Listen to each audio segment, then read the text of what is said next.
Mario Kart 8's first wave of DLC has been out for just over a month now, and in that time I have definitely overplayed these courses. In doing so, I thought I would share my ranking of these tracks through a tier list, kinda like my prediction video. For each wave of DLC that gets released, you should expect both an impressions video and a ranking video. And in each subsequent ranking video, I'm gonna make an individual ranking of the wave and an overall ranking of the DLC. Just before we get into the video, I want to say that these rankings are subjective, as I have no idea what makes an objectively good track. And I'll try to disregard any nostalgia when ranking these, although not gonna lie, it's gonna be hard for a couple of them. Toad Circuit comes from Mario Kart 7, which in my opinion has the best track selection of any game in the series, which is why it baffles me that they chose the introductory track for the game. Like, by this point we all know how to play the game, so we don't need any more introductory tracks. The track is still decently fun with some big satisfying turns and some shortcuts near the end if you have a boost, but overall nothing about this track wows me, except for the giant toads. That's super cute. There's nothing inherently wrong with Choco Mountain, aside from the fact that it's too short, with pretty much no shortcuts. I like how they spruced up the cave section and sort of made a new shortcut, and I really like the giant turn with the boulders, but the rest of the track is pretty forgettable and bleak looking.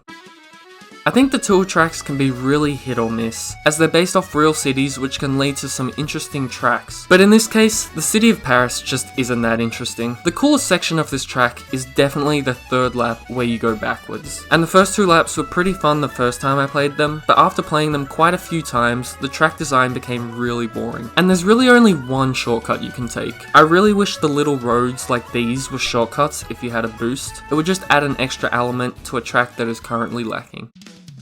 Initially when playing this track, I thought it was one of the worst, as the city feels so open with little to do on each lap. But after playing this more, it started to grow on me. The aesthetic is gorgeous and makes me want to see Tokyo in person. Having 3 laps that are all different makes the track more exciting, especially with the third lap being almost entirely different to the first 2 laps. But there is still a lack of shortcuts, and overall the track feels too barren.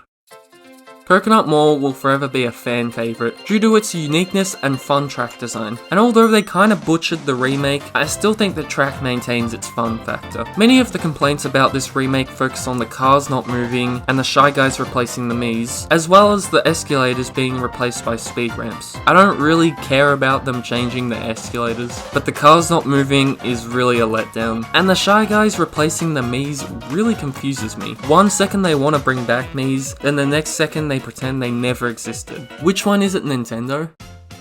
When Sky Garden was announced and they showcased this track, I was utterly confused. Because to me, this is what Sky Garden is supposed to look like. These are completely different tracks. So initially, I was disappointed, but after playing the track a bunch, I really liked the new design. I couldn't tell you which design I like better, but this one is still really fun. The track is one of the smallest in the game, but each section feels complete. The starting section with the bouncy leaves is cool, the middle section has some really big turns that are satisfying, and the ending has a shortcut and an epic flying section. This track is so high on the list because there's really no bad sections, there's no absolutely amazing sections, but overall it's just a really solid track.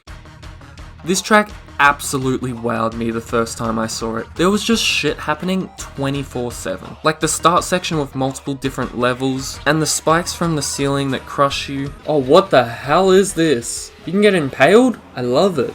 Mario Kart tracks where you can get impaled.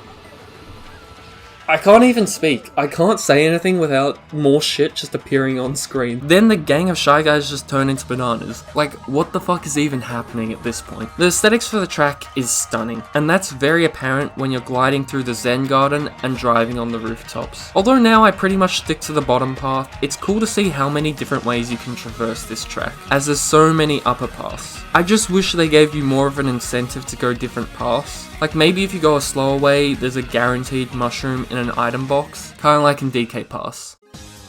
Over the course of this DLC, I think you'll come to learn that any track that has moving cars in it is automatically going to be a good track. This track not only has cars in it, but the track design is phenomenal and ties in really well with having cars on it. I've seen a lot of people say that this is just a worse version of Toad's Turnpike, but in my opinion, this is a superior version and probably my favourite car track ever. The theme of this track is so chill and luscious. Even though the graphics are obviously downgraded from the original game, I still think this track is one of the most beautiful tracks in the game, due to its theming and color palette, but the actual track design is also amazing. There's plenty of shortcuts, tight turns, and thrilling sections with the addition of cars. I especially love the new wind shortcut they added. That is so satisfying to pull off. And can we talk about the music? This song is a straight up banger.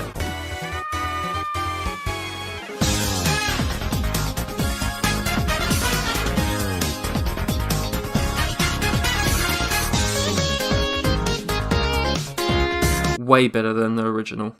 Now, I said I wouldn't let nostalgia blind me, and honestly, I don't think it has. Even though I played this track as a kid, I didn't find it notable at all. But this new version is heaps better than the original, and that's why I think it's the best track in Wave 1 of the DLC.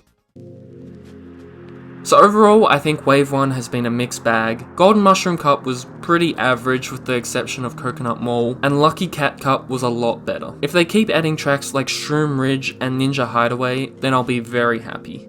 Here's the tier list for Wave 1 and the DLC overall. In future videos, I'll add to this tier list, as well as show individual tiers for each wave.